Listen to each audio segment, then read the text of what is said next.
Okay guys, let's start our session. 5 basic types of here. So we are live on YouTube as well. And जो live students are हमारे registered, Priya, Darshi. I hope you are fine and you have revised everything. Can you see the screen properly now? And Khushi, where are you today? जल्दी से message डालो. And all the face-to-face students also. Now we are going to start our session. और हम लोग अभी demand and supply वाला chapter पे हैं और डिमांड एंड सप्लाई का आज जो हमारा टॉपिक है वो है forms of market according to competition. See, हमारे देश में ना जब सेलर्स कोई प्रोडक्ट को बेचते हैं तो उनका मोटिव हमेशा ये रहता है कि अगर आप बेच रहे हो कोई प्रोडक्ट, हमें उस चीज का प्राइस ज्यादा मिलना चाहिए। जब आप बेच रहे होते हो आपका मोटिव रहता है प्राइस ज्यादा हो, तो जब प्राइस ज्यादा रहेगा आप क्वांटिटी सप्लाई ज्यादा कर देते हो, बिकॉज आप उस टाइम पे सेलर हो, ज्यादा प्रॉफिट में ज्यादा बेचोगे, ज्यादा सप्लाई करोगे। खुशी, गुड आफ्टरनून। एंड अगर आप बेटा बायर हो, बायर क्या करेगा, प्राइस जब कम होगा ना तो ज्यादा खरीदेगा, ज्यादा डिमांड करता है तो क्वांटिटी डिमांडेड बढ़ा देता है। आपने ये देखा है यहाँ पे कि पॉजिटिव रिलेशनशिप रहता है प्राइस और सप्लाई में और नेगेटिव रिलेशनशिप रहता है प्राइस और क्वांटिटी डिमांडेड में। पॉजिटिव मींस दोनों देखो सेम तरीके से बढ़ रहे हैं और सेम तरीके से फॉल भी होते हैं। और बायर के लिए प्राइस जैसे कम हो रहा है तो क्वांटिटी डिमांडेड बढ़ रहा है एंड वाइस वर्सा, प्राइस अगर बढ़ता तो क्वांटिटी डिमांडेड कम हो जाता। ठीक है अदिति, गुड आफ्टरनून। तो अभी we have 5 types of market according to competition के हिसाब से we have 5 types of market. Now what is competition? देखो, अगर आप कोई प्रोडक्ट सेल कर रहे हो या कोई प्रोडक्ट आपने बनाया है तो आपका हमेशा ये मोटिव होना चाहिए कि अकेले मार्केट में आप ना एग्जिस्ट कर रहे हो। इंडिया में कंपटीशन को बढ़ावा दिया जाता है। फॉर एग्जांपल, हमारा इंस्टीट्यूट है आईजीपी, तो आईजीपी मोर देन 25 ईयर्स से वर्क कर रहा है इस इंडस्ट्री में। हम सीए, सीएस और सीएमए के स्टूडेंट्स को कोचिंग देते हैं, right? We are well renowned institute. अब क्या हम अकेले इंस्टीट्यूट है यहाँ पे? नहीं, इसके अलावा कुछ और भी इंस्टीट्यूट्स होंगे। हर एक इंस्टीट्यूट के कुछ ना कुछ खासियत होगी। आपको जो बेस्ट लग रहा है आप वहां से अपना प्रोडक्ट यानी कि आप वहां से अपनी क्लासेस ले रहे हो, है ना? तो ऐसे ही होता है मार्केट में। We have different types of sellers, some are big sellers, some are small sellers. तो चूज करना होता है हमारे कस्टमर्स को कि आप कौन से वाले सेलर से वो प्रोडक्ट खरीदना चाहते हैं। जब बहुत कंपटीशन होता है, means there are so many sellers in the market, एक दूसरे से टफ compete कर रहे हैं, then customers have the choice to choose कि किस से आपको कौन सा प्रोडक्ट खरीदना है। And if we have less competition, very few sellers will be there, तो आपको भी चॉइस करने में थोड़ा मुश्किल होगा ना। ठीक है, इसीलिए कंपटीशन को ना हमेशा बरकरार रहना चाहिए। कंपटीशन को प्रमोट करने के लिए हमने एक नेशनल बॉडी भी तो पढ़ी है हमारे देश की, जिसका नाम है सीसीआई। की फुल फॉर्म क्या होती है बेटा? Competition commission of India. Competition commission of India, जैसे हमारे देश में आरबीआई है, जैसे हमारे देश में सेबी है, वैसे एक बॉडी है सीसीआई। सीसीआई हमारे देश में जितना भी कंपटीशन हो रहा है उसको बरकरार रखने के लिए एक बॉडी है, हमेशा चेक रखता है ये। अगर कोई भी कंपटीशन को खराब करने की कोशिश करता है तो ऐसे सारे प्रैक्टिसेस को कंट्रोल कौन कर रहा है? सीसीआई। इवन अगर आपको एक कंपनी को दूसरी कंपनी में मर्ज करना है तो ये वाली कंपनी हट जाएगी, इसी का नाम चलेगा, दोनों कंपनीज एक ही बन गई हैं। तो ऐसा मर्जर करने के लिए भी आपको किससे परमिशन लेनी है? गवर्नमेंट से, और आपको सीसीआई से परमिशन लेनी होती है। ओके जी, तो मार्केट के हिसाब से आपको देखना है, आपके मतलब कंपटीशन के हिसाब से आपकी मार्केट में कितनी टाइप्स ऑफ मार्केट रहती हैं। According to competition, what are the types of market you have? तो सबसे फर्स्ट मार्केट जो हमारे पास है वो है perfect competition market. Perfect competition market मैं आपको पढ़ा तो रही हूँ, लेकिन ये कॉन्सेप्ट एक बहुत ही रेयर केस है। ऐसा बहुत ही रेयर होगा कि मार्केट में सिर्फ और सिर्फ परफेक्ट कंपटीशन चल रहा है, बहुत रेयर होता है ऐसा। अब मार्केट कंपटीशन में जो हम परफेक्ट कंपटीशन पढ़ रहे हैं है क्या? ये पहले तो मैं इस वाली साइड पे आपको पढ़ाऊंगी कि इस मार्केट के फीचर्स क्या हैं, क्या होता है इस मार्केट में, और जब आप परफेक्ट कंपटीशन पढ़ रहे हो तो क्या आपको एजम्पशंस बना के चलनी होती है, ये इस साइड पढ़ेंगे। जैसे कि लॉ ऑफ डिमांड आपने पढ़ा था, आप सब कॉमर्स बेस्ड स्टूडेंट्स हो दोनों, जैसे लॉ ऑफ डिमांड आपने पढ़ा था तो उसमें एजम्पशंस थी, there will be no change in income of the consumer, there will be no change in taste and preferences, no change in price of related goods, government subsidies, weather conditions. तो इन सब चीजों में कोई change नहीं देखा था, सिर्फ प्राइस की वजह से क्वांटिटी डिमांडेड में चेंज देखा था। Gulshan, good afternoon, are you a new student? Please yes और नो लिखेंगे। So there are certain assumptions when discussing the perfect competition. तो ऐसे ही assumptions हम इसमें पढ़ेंगे, जैसे लॉ ऑफ डिमांड पढ़ते हुए कुछ assumption थी, तो ऐसे ही इसमें assumption पढ़ के फिर मार्केट को पढ़ते हैं। सबसे पॉइंट नंबर 1 assumption, ये एक ऐसी मार्केट है जहां पे बिल्कुल सेम तरह के प्रोडक्ट हर एक सेलर पे हर एक सेलर के पास आपको मिलेंगे। The products on the market are homogeneous. Homogeneous मतलब बिल्कुल ही completely same है। क्या ऐसा कभी भी आज तक पॉसिबल हुआ है कि हर एक सेलर पे बिल्कुल ही सेम चीज मिल रही है?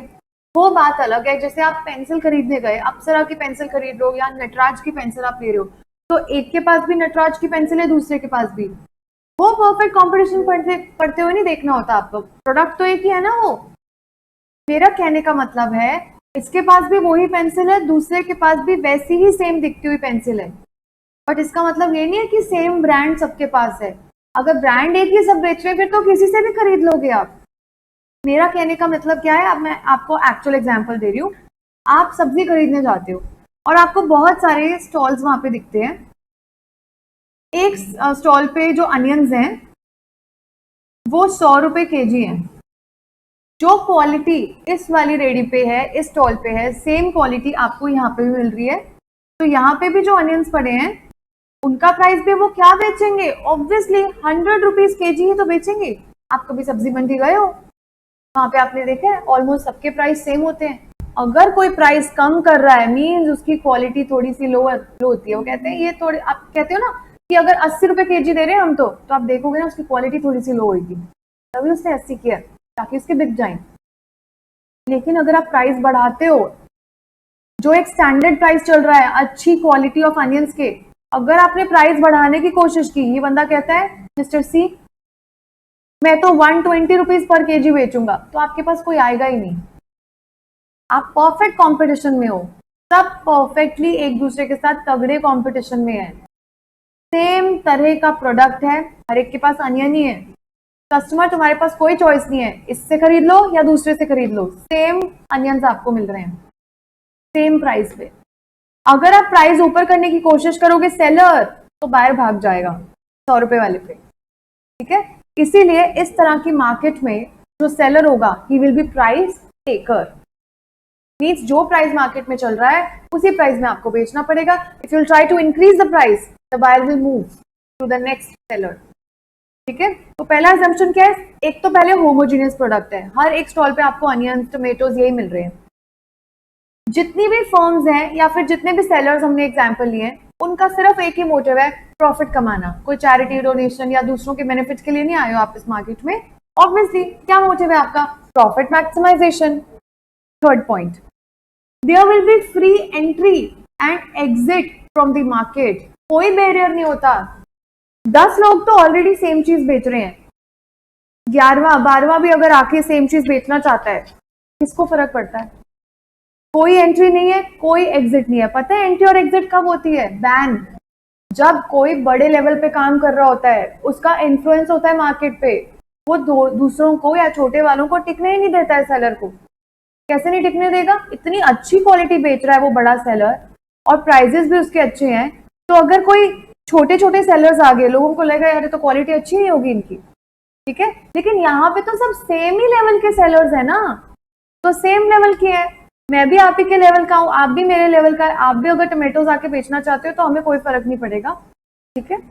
तो याद रखना हमेशा, किसी भी मार्केट में जब आप देखते हो कि बैरियर नहीं है एंट्री और एग्जिट पे, तो वो तभी होगा जब वहां पे सेलर सब सेम लेवल के होंगे, ठीक है। कोई बैरियर नहीं है, कितने भी लोग आ सकते हैं, कितने भी लोग जा सकते हैं। सेलर्स की बात कर रही हूँ इस मार्केट में।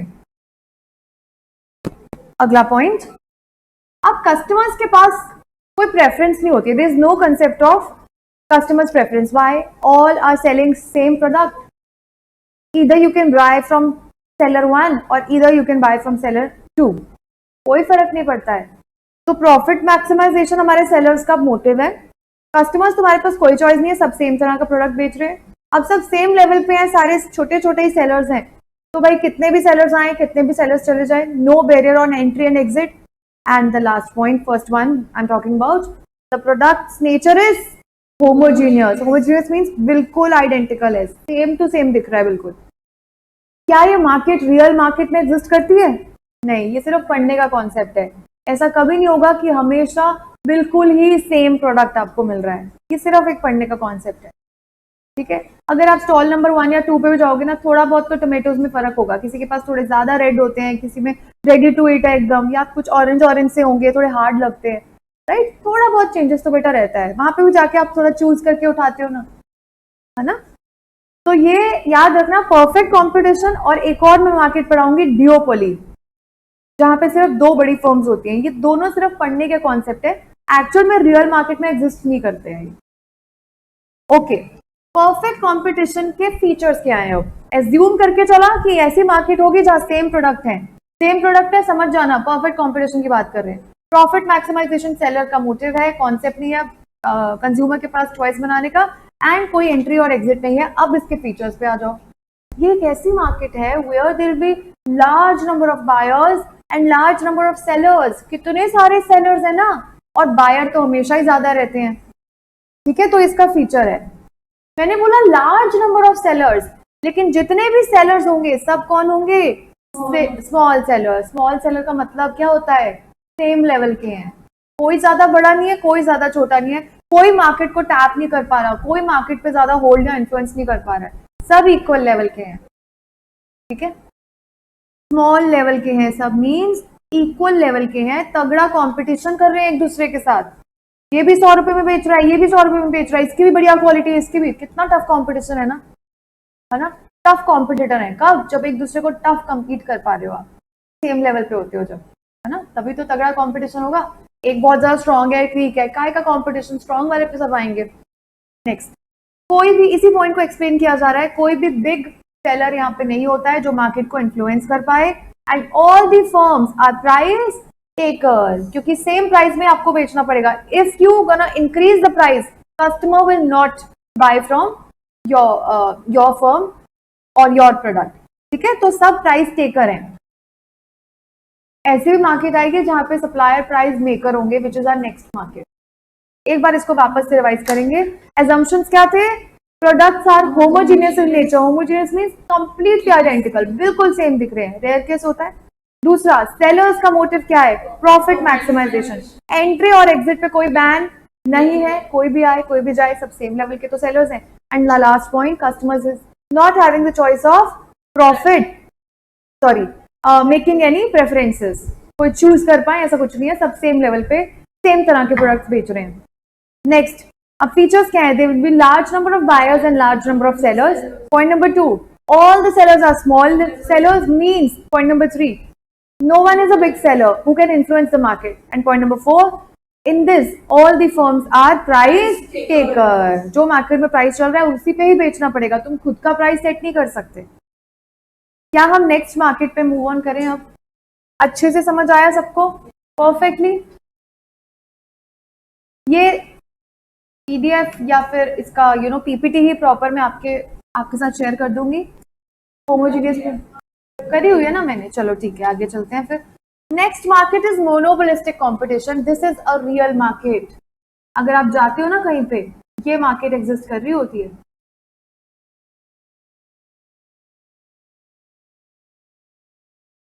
Just a minute.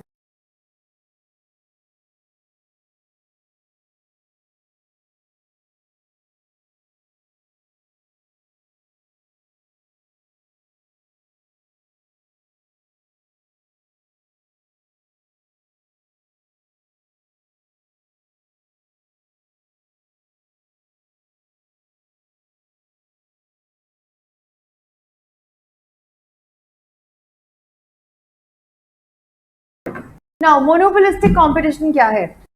Now it is a market where again there will be homogeneous product but with some slightly changes.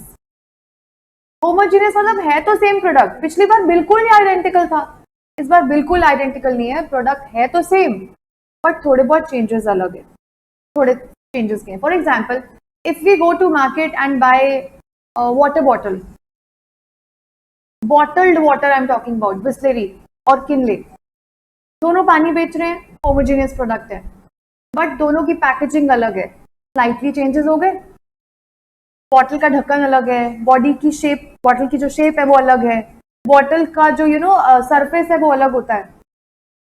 If I go to market to buy bottled water, I always prefer Bisleri water. Reason, उसकी bottle की quality अच्छी है as compare to Kinley. Kinley की जो bottle है ना, that's very पिचकू kind of thing, तो I never go for Kinley. अगर हाँ ऑप्शन नहीं है तो फिर किनले है तो पानी ही ना, but just because of packaging I always prefer Bisleri water. ठीक है, अब पैकेजिंग अलग है, थोड़ा बहुत सा पैसा ऊपर नीचे चेंज कर देते हैं, है ना, राइट. प्राइस भी अपने हिसाब से सेट करेंगे ना. एक कहता है मेरी थोड़ी अच्छी क्वालिटी है, क्या आपके टूथपेस्ट में नमक है? टूथपेस्ट कितने सारे हैं, तो टूथपेस्ट ना, थोड़ा बहुत टेस्ट अलग है, थोड़े बहुत इंग्रेडिएंट्स अलग है, थोड़ा बहुत प्राइस अलग है, पैकेजिंग अलग है, कलर अलग है, तो ऐसा करके थोड़ा बहुत प्राइस भी ये लोग चेंज कर सकते हैं.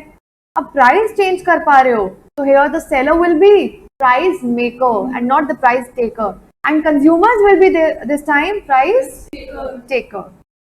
Okay, so in this market again there will be large number of buyers and large number of sellers, but they do not sell homogeneous product. है तो similar, है तो homogeneous, but sellers sell slightly differentiated product. थोड़ा बहुत slightly, थोड़ा बहुत change करेंगे.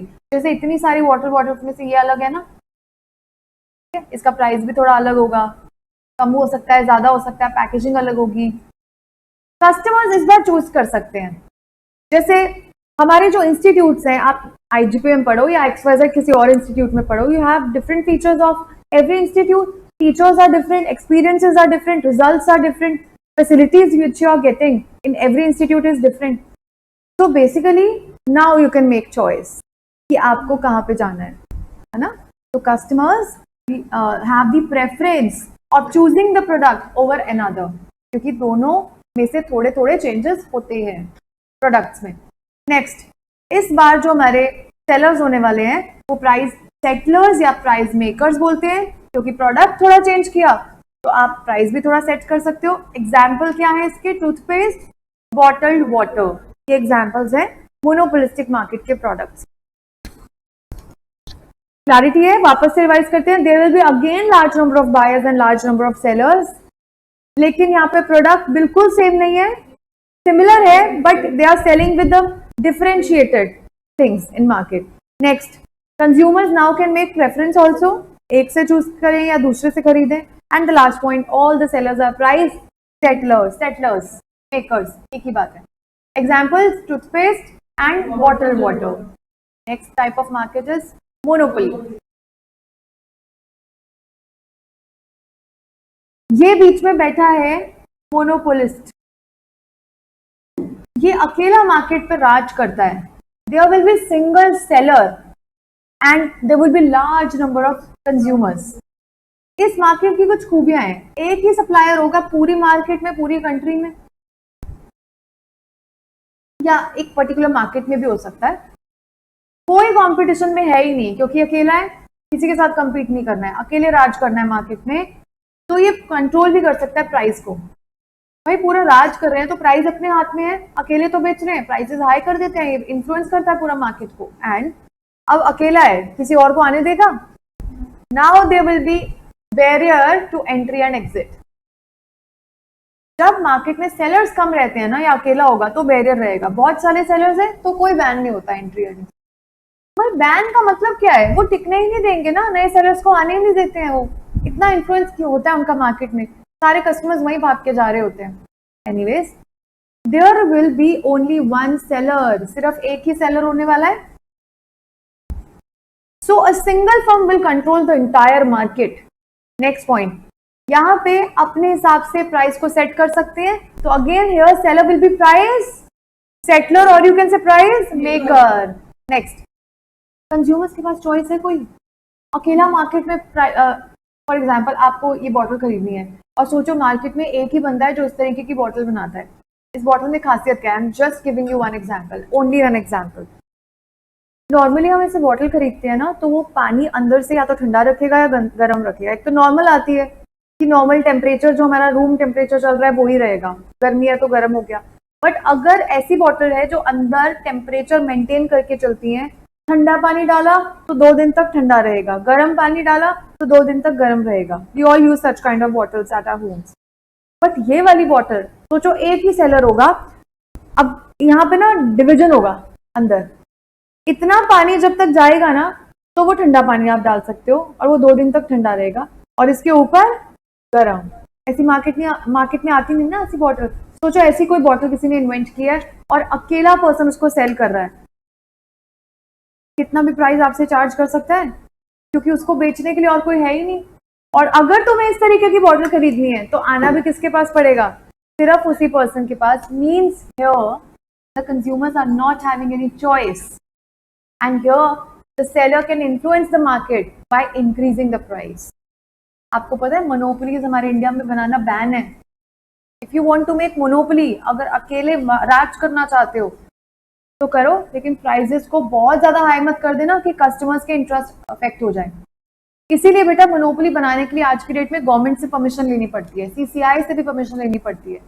हमारे इंडिया में Hindustan zinc, coal India and one more IRCTC, ये कुछ एग्जांपल्स आपके सामने है जिनकी मोनोपोली है इंडिया में। ठीक है, अकेले राज कर रहे हैं मार्केट में। बट अब IRCTC में जैसे हम टिकट्स वगैरह बुक कराते हैं ट्रेन की, तो हमें क्या लूट रहे हैं? वो प्राइसेस बहुत हाई तो नहीं कर रहे ना, मोनोपोली है बट फायदा तो नहीं उठा रहे, तो इनको करना अलाउड है। They have the licence to do that. If you want to start a monopoly market then you have to take licence from the government. और अगर तुम लाइसेंस लेके मार्केट को गलत तरीके से इन्फ्लुएंस कर रहे हो तो तुम्हें टोकने के लिए कौन सी रेगुलेटरी बॉडी है हमारे देश में? CCI, competition commission of India. इसीलिए परमिशन लेके ही मोनोपोली बनाएंगे और सही तरीके से मोनोपोली बनाएंगे तो अलाउड है। ओके जी, तो monopolies are extremely undesirable. Reason क्या है? अनडिजायरेबल क्यों होते हैं? क्यों नहीं चाहता कोई मोनोपोली हो? भाई कस्टमर के पास चॉइस नहीं होती और ये फालतू में प्राइसेस को इंक्रीज कर देते हैं। Here the consumers lose all the power and market forces becomes irrelevant. Market forces क्या है? डिमांड एंड सप्लाई को चेंज जो हम देखते हैं ना, डिमांड कब बढ़ रही है, सप्लाई, वो मार्केट फोर्सेस होती हैं। भाई डिमांड एंड सप्लाई में जितना भी चेंजेस हो कोई फर्क ही नहीं पड़ेगा। रीजन, ये तो अपना प्राइस सेट करके बैठा है ना, इतने प्राइस में इतना ही बेचूंगा तरीके से। तो a pure monopoly is a very rare in reality. Pure मतलब बिल्कुल ही मार्केट को एक ही पर्सन रूल कर रहा है, ऐसा बहुत ही रेयर होता है। एग्जाम्पल IRCTC है, टिकट्स बुक कर सकते हो आप इसकी वेबसाइट पे, but we have the other option also. यही शताब्दी की जो गवर्नमेंट रन कर रही है, हमारी जो ट्रेन है शताब्दी, वंदे भारत, इनकी ट्रेन अगर मुझे बुक करनी है तो जरूरी नहीं मैं IRCTC की वेबसाइट पे जाऊँ, मैं तो पेटीएम में जाके भी बुक कर लेती हूँ। ऑप्शन आता है बुक ट्रेन टिकट्स, तो वहां पे भी हम बुकिंग कर लेते हैं। तो वेरी रेयर केस आप देखोगे कि प्योर मोनोपोली चल रही है। We have the other options as well, चाहे छोटे बड़े कुछ तो ऑप्शंस आपके पास होंगे।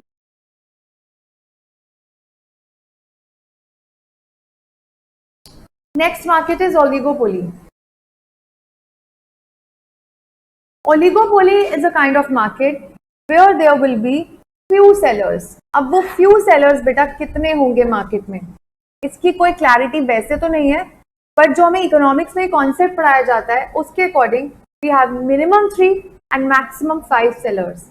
It's a market where we have minimum 3 and maximum 5 sellers. अब ये देखो गिने चुने से सेलर्स हैं सिर्फ। ये मार्केट में ना डोमिनेंट फर्म्स है, डोमिनेंट मतलब बड़ी फर्म्स हैं, 3 से 5 है, या तो 3 होंगी मिनिमम, या मैक्सिमम 5 या 6 या मैक्सिमम 7 होंगी। अब ये सब बड़ी बड़ी लेवल की होंगी। इनके पास ना एक ऑप्शन होता है, या तो तुम अलग अलग 4-5 बड़ी लोग हो, बड़े सेलर्स हो, एक दूसरे के साथ कंपटीशन करो, तगड़ा कंपटीशन करो, सब बड़े लेवल के हैं क्योंकि सेम लेवल हो गया, या तो कंपटीशन कर लो या फिर मर्ज यानी कि कोलैब कर लो, एक ही बन जाओ और मोनोपोली बन जाओ। ठीक है, सो फर्म्स इन दिस केस इधर या तो compete करेंगे एक दूसरे से या फिर कोलैबोरेट कर लेंगे और मार्केट को इन्फ्लुएंस कर सकते हैं, अपने हिसाब से प्राइसेस सेट कर सकते हैं। बट अपने हिसाब से प्राइसेस सेट किया इन्होंने एक बन के और खराब किया मार्केट को, तो फिर इनको टोकने के लिए कौन है? सीसीआई। समझ आ रही है ना सारी बातें? तो खराब नहीं करना है मार्केट को, एब्यूज ऑफ डोमिनेंट पोजीशन नहीं उठाना होता है, जो आपने पढ़ा था सीसीआई में। सही तरीके से कोलैबोरेट कर लो, सही तरीके से आप मोनोपोली बना लो, then it is allowed. So these firms have the option, either they will compete with each other or they will collaborate, and they can influence the market by setting the prices. Customers do have choices here or not? Not much choices. कुछ गिने चुने ही हैं sellers, उन्हीं से खरीदना पड़ेगा। Buyers हमेशा ज्यादा होंगे हर मार्केट में सेलर्स से। सेलर्स कभी कम होते हैं, कभी ज्यादा होते हैं किसी मार्केट में, लेकिन बायर हमेशा भर भर के हर जगह होते हैं। नेक्स्ट, कंज्यूमर्स इस बार प्राइस टेकर हैं, बड़ी बड़ी सेलर्स हैं, जो प्रोडक्ट का प्राइस दे रहे हैं उसी में आपको खरीदना है। ओके, क्या बैरियर होगा एंट्री और एग्जिट पे? मैंने क्या बताया था, जब भी सेलर्स कम होंगे हमेशा बैरियर रहेगा, दूसरों को आने से रोकते हैं ये लोग, क्योंकि इन्हीं का राज चल रहा है, 3 से 5 फर्म्स का राज चल रहा है। ठीक है, तो अगर बाकी आएंगे टिकने ही नहीं देंगे, all are big dominant firms, टिक ही नहीं पाएंगे, तो they will be barrier for entry and exit. दोबारा पढ़ते हैं, कुछ ही फर्म्स होंगी बेटा, कितनी होंगी यहाँ पे? 3 से 5, 3 से 5 सब बड़ी बड़ी फर्म्स होंगी। कंज्यूमर्स जो है हमेशा ज्यादा रहेंगे इस मार्केट में। अब वो 3 से 5 फर्म्स या तो कम्पीट करेंगे एक दूसरे के साथ या कोलैबोरेट कर लेंगे। कस्टमर्स तुम प्राइस टेकर होंगे और सप्लायर तुम प्राइस लेकर होंगे। एंट्री और एग्जिट पे कोई बैन है या नहीं है? यस, बैन है। Now let's start the last market which is duopoly. Duopoly is a kind of market. खुशी, आप ग्रुप में नहीं हो, अगर आप हमारे ग्रुप में हो तो पीपीटी हम वहां पे शेयर करते हैं, जो हमारा व्हाट्सएप ग्रुप है। आप रजिस्टर्ड हो अगर हमारे पास और ग्रुप में नहीं हो तो आप एक बार बबीता मैम से बात कर लेना। Duopoly कैसी मार्केट है? It's a kind of market. Duo means दो। Here we have only two firms. Only two firms. Both are big firms. अब इनके पास ऐसा ऑप्शन वगैरह नहीं है, दे विल कोलैबोरेट और they will compete with each other, ऐसे ऑप्शन नहीं है, ऐसा वाला पॉइंट यहाँ पे नहीं आता है। बात बताओ, कभी भी ऐसी कोई मार्केट देखी है या किसी कंट्री में ऐसा हो सिर्फ दो ही लोग हैं बेचने के लिए उसको? तो it's a rare case. Reason क्या है? अगर कभी ऐसा हुआ भी ना कि दो बड़े फर्म्स मार्केट में कोई सामान बेच रहे हैं, तो बेटा रेयर केस है, कहीं ना कहीं आपको स्मॉल छोटे छोटे सेलर्स हमेशा कोई डुप्लीकेट या फिर थोड़ी लो क्वालिटी वाला गुड्स बेचते हुए उसी तरीके का दिख रहे होंगे। कोई अगर बड़ा ब्रांड है भी तो उसी की कॉपी निकाल लेते हैं छोटे छोटे ब्रांड्स, है ना। जैसे गुची है, उसके हम बैग्स भी लेते हैं, उसके परफ्यूम्स भी लेते हैं, ठीक है। तो आपने देखा होगा गुची के बैग्स की कॉपी भी आती है, राइट। या फिर उसी के तरह दिखने वाले कोई छोटे छोटे ब्रांड्स भी वैसा वाला निकाल देते हैं अपना ब्रांड का नाम देके, लग रहा होता है वो बड़े ब्रांड जैसा ही। तो कहीं ना कहीं ऐसा होता है कि छोटे छोटे सेलर्स भी मार्केट में एग्जिस्ट कर रहे होते हैं। That is why we say that duopoly is a rare case. तो in the case of duopoly, a particular market or industry is dominated by just two. बेटा डोमिनेटेड मतलब डोमिनेट कौन करता है? जो बड़े सेलर्स होते हैं। तो ये दोनों सेलर्स कैसे होंगे? Big one. ये बहुत रेयर केस है कि मार्केट में सिर्फ दो ही फर्म्स हैं। ऐसा ऑलमोस्ट अभी तक तो कभी हुआ ही नहीं है, ऑलमोस्ट नेवर अकर, कभी नहीं हुआ ऐसा। तो ड्यूओपोलिस्टिक मार्केट आर इम्परफेक्टली कॉम्पिटिटिव। बताओ कैसे? परफेक्ट कॉम्पिटिशन क्या है? जहां तगड़ा कॉम्पिटिशन है, ये दो ही तो फर्म्स हैं, तो इम्परफेक्टली कॉम्पिटिशन, बहुत कम सेलर्स हैं, क्या कंपीट कर रहे हैं एक दूसरे के साथ? There are only few firms in the market, तो इम्परफेक्ट कॉम्पिटिशन है ये। परफेक्ट क्या है? बहुत सारे सेलर्स हैं, सब सेम लेवल के हैं, यहाँ दो ही तो है, इम्परफेक्ट कॉम्पिटिशन। नेक्स्ट, एंट्री और एग्जिट पे बैन रहेगा। मैंने बोला था जब जब सेलर्स कम होंगे एंट्री और एग्जिट पे बैन रहेगा। तो एंट्री और एग्जिट टिपिकली सिग्निफिकेंट रहती है, सिग्निफिकेंट मतलब बड़ा इंपॉर्टेंट रहता है यहाँ पे। नेक्स्ट, लेकिन ऐसा रेयर केस है। अब रेयर केस की वजह से कभी ऐसा होता है स्मॉल बिजनेसेस जरूर अलोंग साइड, मतलब साथ साथ एग्जिस्ट कर रहे होते हैं along side with these two big dominant firms. इनके साथ साथ छोटे छोटे फर्म्स भी कहीं ना कहीं एग्जिस्ट जरूर कर रहे हैं। इस तरह की मार्केट को क्या बोल रहे हैं? Duopoly, where we have two dominated firms, they can set the price, consumers will not have the choice, sellers cannot enter the market or exit, right? And this kind of market is a rare case. Reason क्या है, कहीं ना कहीं इनके साथ small sellers भी exist कर रहे हैं. ओके जी, let me ask few questions from all of you now. अगर आपको अच्छे से समझ में आई मार्केट, पक्का?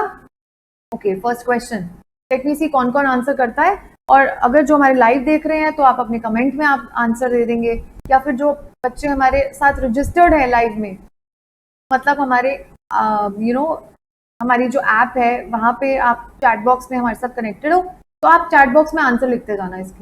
तो फर्स्ट क्वेश्चन, ऐसी कौन सी मार्केट है जहां पे प्रोडक्ट सेम तो है बट थोड़ा सा डिफरेंस है? Which kind of market is which kind of market, in which kind of market we have similar product but with some changes in the product? Monopolistic competition is our answer. ऐसी कौन सी market है जहां पे एक ही seller होता है सिर्फ और उसका ही राज होता है? जल्दी जल्दी आंसर करो, कितना इजी है. Monopoly, yes. ऐसी कौन सी मार्केट है जहां पे कस्टमर्स के पास कोई चॉइस नहीं है? कौन कौन सी मार्केट है ऐसी? परफेक्ट कंपटीशन में चॉइस नहीं है? नहीं है. मोनोपोली में चॉइस नहीं है, ओलिगोपोली में चॉइस नहीं है, डिओपोली में चॉइस नहीं है. सिर्फ चॉइस कहाँ बना सकते हैं? मोनोपोलिस्टिक में बहुत ऑप्शंस होते हैं, थोड़े थोड़े चेंजेस के साथ होते हैं. यस, खुशी इज ऑल्सो आंसरिंग. ओके, ऐसी कौन सी मार्केट है where there will be large number of buyers and also large number of sellers? Perfect competition. Sellers जो होंगे, अगेन एक और ऐसी मार्केट है जहां पे लार्ज ही होते हैं. कौन सी है वो? मोनोपोलिस्टिक. नेक्स्ट क्वेश्चन, ऐसी कौन सी मार्केट है जहां पे जो सेलर्स हैं या तो एक दूसरे के साथ compete करते हैं या कोलैबोरेट कर लेते हैं? मोनोपोली कैसे हो सकता है? compete कर लेंगे या कोलैबोरेट कर लेंगे, एक ही तो होता है.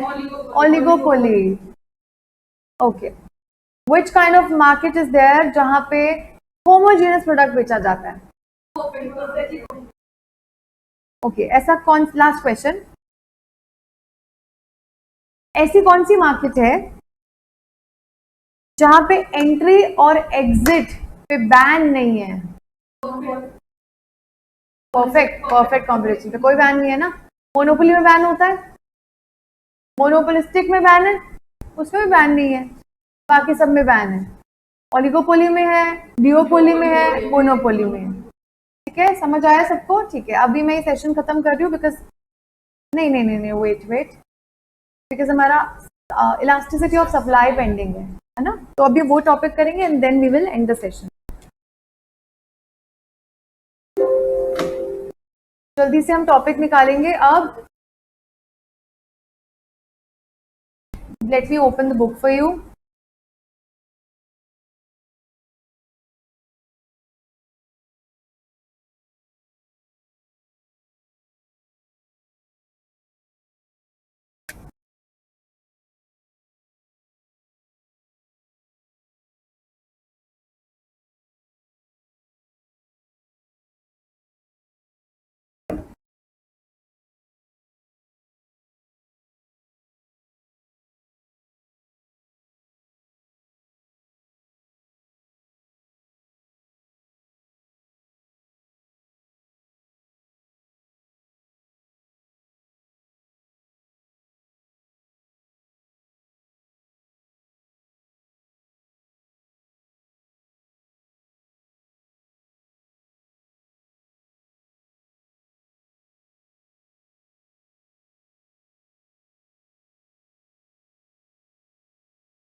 Okay guys, let's start now the next topic which is elasticity of supply.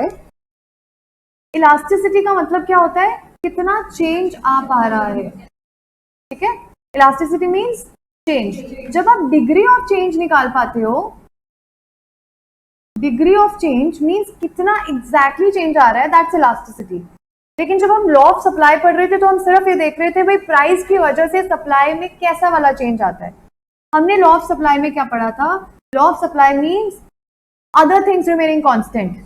जितने भी फैक्टर्स हमारे सप्लाई को अफेक्ट करते हैं उन सबको हमने कांस्टेंट मानते हुए ये पढ़ा था कि जब किसी भी चीज का प्राइस बढ़ता है तो क्वांटिटी सप्लाई भी बढ़ती है.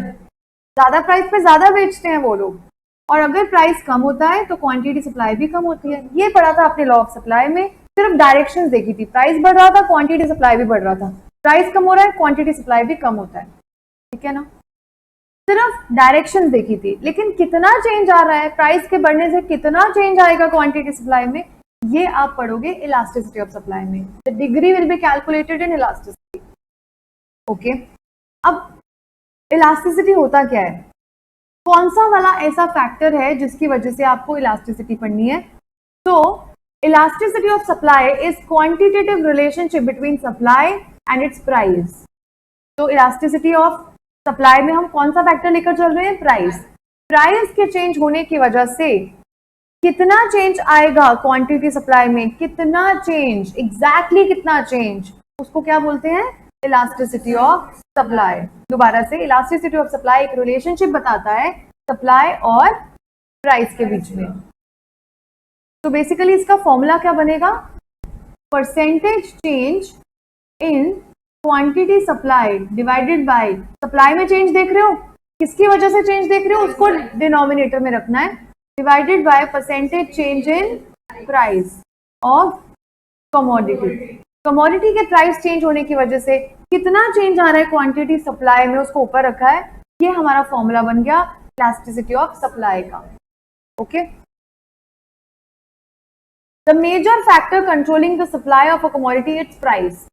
प्राइस की वजह से ही क्वांटिटी इलास्टिसिटी ऑफ सप्लाई आपको पढ़नी होती है. लेकिन जब हमने अपने सिलेबस में इलास्टिसिटी ऑफ डिमांड पढ़ा था तो 3 तरह से पढ़ा था: price elasticity, income elasticity, cross elasticity. लेकिन सप्लाई के टाइम पे क्या है? सिर्फ प्राइस की वजह से, याद रखना.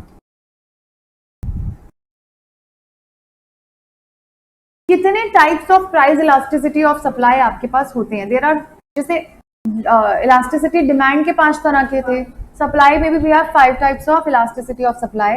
The first one is perfectly inelastic supply. Price के चेंज होने की वजह से, इन इलास्टिक मतलब बिल्कुल चेंज नहीं आ रहा, इन इलास्टिक मतलब चेंज नहीं आ रहा है, इलास्टिक मतलब चेंज आ रहा है. प्राइस के चेंज होने की वजह से एक बात बताओ, क्वांटिटी सप्लाई में क्या चेंज आता है? प्राइस बढ़ता है तो क्वांटिटी सप्लाई बढ़ता है, प्राइस कम होता है तो क्वांटिटी सप्लाई कम होता है. ये रिलेशन हमेशा याद रखना. प्राइस बढ़ा क्वांटिटी सप्लाई बढ़ेगा, प्राइस कम हुआ क्वांटिटी सप्लाई कम होगा. ये रिलेशन ध्यान में है. अब इलास्टिसिटी पढ़ते हैं कि कितना चेंज आ रहा है प्राइस की वजह से. एग्जाम्पल देखो, हमने बनाया ये डायग्राम. ओके, अब इसमें कर्व शो करेंगे. बेटा ये अगर आपका प्राइस था और ये क्वांटिटी सप्लाई था, ठीक है? अब प्राइस में चेंजेस आए, प्राइस कम हुआ. अगर प्राइस कम होता है तो क्वांटिटी सप्लाई के साथ क्या होता है? वो भी कम हो जाती है. लेकिन क्वांटिटी सप्लाई में चेंज नहीं आया, पहले भी इस पॉइंट पे थी, आज भी इसी पॉइंट पे है. और प्राइस अगर बढ़ गया ना तब भी क्वांटिटी सप्लाई चेंज नहीं हुई, उतनी की उतनी है, ठीक है? तो इसको क्या बोलेंगे? Perfectly inelastic. प्राइस के बढ़ने या कम होने की वजह से कोई भी चेंज नहीं आता है अगर हमारे क्वांटिटी सप्लाई में, तो इसको हम क्या बोलते हैं? Perfectly inelastic. तो इलास्टिसिटी ऑफ सप्लाई क्या हो गई? इसमें कोई चेंज नहीं आ रहा है ना, तो 0. और यहाँ पे सप्लाई कर्व क्या बन रहा है? It is parallel to y axis. This is x axis, this is y axis. It is parallel to y axis. ठीक है जी. तो ये हो गया हमारा first case which is perfectly inelastic supply. A service of a commodity perfectly inelastic होंगे if a given quantity or it can be supplied what ever might be the price, कोई भी प्राइस हो उतना ही सप्लाई करेंगे वो, supply में कोई change नहीं आ रहा है, perfectly inelastic. The elasticity of supply for such a service is zero, लिखा ना यहाँ पे zero, and the curve will be parallel to y axis. Next case, अब प्राइस के चेंज होने की वजह से क्वांटिटी सप्लाई चेंज होगा, लेकिन कम चेंज होगा, ज्यादा चेंज नहीं आएगा, कम चेंज आएगा, ठीक है। Relatively less elastic supply, when the change in supply is relatively less, relatively मतलब कंपैरेटिवली, प्राइस में जितना चेंज आ रहा है उसके रिलेटिवली यानी कि कंपैरेटिवली लेस चेंज आ रहा है हमारे सप्लाई में, तो उसको बोलते हैं रिलेटिवली लेस इलास्टिक सप्लाई। लेकिन आपको ध्यान रखना है इसमें जो हमारे कर्व्स बनेंगे वो थोड़े डिफरेंट है। रिलेटिवली लेस इलास्टिक में जो हमारा सप्लाई कर्व है वो कहाँ पे टच होता है, एक्स एक्सिस पे, इस तरह से आपका सप्लाई कर्व रहता है। लेकिन जब हम रिलेटिवली ग्रेटर इलास्टिक देखते हैं, मतलब प्राइस के चेंज होने की वजह से there will be more change in quantity supply, तो इस बार हमारा सप्लाई कर्व कौन से एक्सिस से टच होगा, वाई एक्सिस से। You have to remember this, ठीक है। अब एक बात बताओ, सप्लाई कर्व भी देख लिया, it is touching to X axis, और ग्रेटर इलास्टिक में it is touching to Y axis.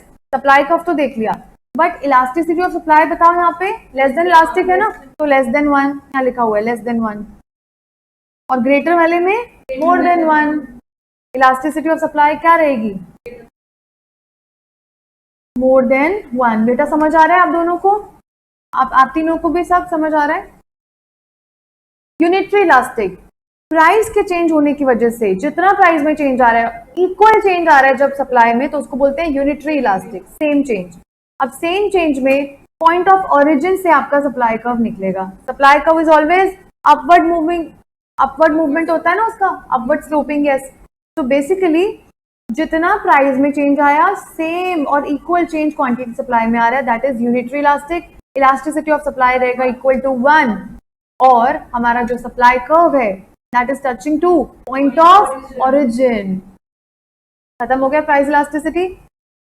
फटाफट से आप लोगों से क्वेश्चंस पूछती हूँ, कौन सा ऐसा इलास्टिसिटी है जहां पे हमारा जो सप्लाई कर्व है that is touching to X axis, greater नहीं, लेस इलास्टिक, ठीक है, रिलेटिवली लेस इलास्टिक। और मोर इलास्टिक में कहां से टच हो रहा था, वाई एक्सिस पे। ओरिजिन में कहां से जा रहा है, यूनिटरी में, ओके। परफेक्टली इलास्टिक रह गया, ठीक है, वो भी कर लेते हैं, अभी इतना कर लें पहले। परफेक्टली इन इलास्टिक में कहां जा रहा था, पैरेलल टू वाई एक्सिस, लेकिन जहां पैरेलल टू एक्स एक्सिस होगा हॉरिजॉन्टल, वो बनेगा परफेक्टली इलास्टिक। इलास्टिक जो रहता है अभी कॉन्सेप्ट हमारा, perfectly elastic. Perfectly elastic supply क्या होती है, पहले आपकी प्राइस यहां पे थी और क्वांटिटी सप्लाई इधर था, प्राइस में इतना कम चेंज आया सेम डिमांड में जैसे पड़ा था कि आप स्टडी भी नहीं कर पा रहे हो, इसी पॉइंट पे ही दिख रहा है अभी भी प्राइस, इतना कम सा चेंज आया है। लेकिन परफेक्ट इलास्टिक है ना, तो सप्लाई आपका इतना बढ़ गया कि ये पॉइंट आगे तक चला गया, तो क्वांटिटी सप्लाई का जो कर्व है, supply curve basically that is parallel to this time X axis. Elasticity of supplies बोलो, इंफिनिटी, वेरी गुड। पता नहीं कितना चला गया ना, सप्लाई कर्व भी देख लिया, इलास्टिसिटी ऑफ सप्लाई भी देख लिया, ठीक है। और ये क्या है कि due to very little change in price the quantity supply increases so much that we can not even calculate, infinite चला गया, उसको बोलते हैं परफेक्टली इलास्टिक सप्लाई, ठीक है। Commodity with a perfectly elastic supply has infinite elasticity. It is parallel to x-axis. Supply curve जो है हमारा straight line रहेगी, ठीक है जी। Factors affecting elasticity of supply will cover in next class. आप एक होमवर्क में ना इसको एक बार रीड कराना, we'll discuss in our next session, और next session में हम एक नया चैप्टर भी स्टार्ट करते हैं। ओके अब नेक्स्ट सेशन में जो आप लोगों का टेस्ट होगा वो है इलास्टिसिटी ऑफ डिमांड। 3 तरह की है ना, आप दोनों का नहीं है बेटा, ठीक है, आप दोनों नहीं। इलास्टिसिटी ऑफ डिमांड में क्या पढ़ के आओगे आप? प्राइस इलास्टिसिटी, फैक्टर्स उसके पढ़ोगे, income elasticity and cross elasticity. इसके साथ एक और टॉपिक ले लो आप, फॉर्म्स ऑफ मार्केट, वो भी ले लो, एंड फॉर्म्स ऑफ मार्केट भी ले लो, ठीक है। अच्छा मार्केट छोड़ दो, increase in demand, decrease in demand, expansion, contraction और price elasticity of demand. Next class में मैं लूंगी मार्केट का प्लस इलास्टिसिटी ऑफ सप्लाई, ठीक है जी। तो ये टॉपिक्स हैं आपके। ऑनलाइन स्टूडेंट्स आप प्लीज नोट करते जाओ क्या क्या टेस्ट है आपके।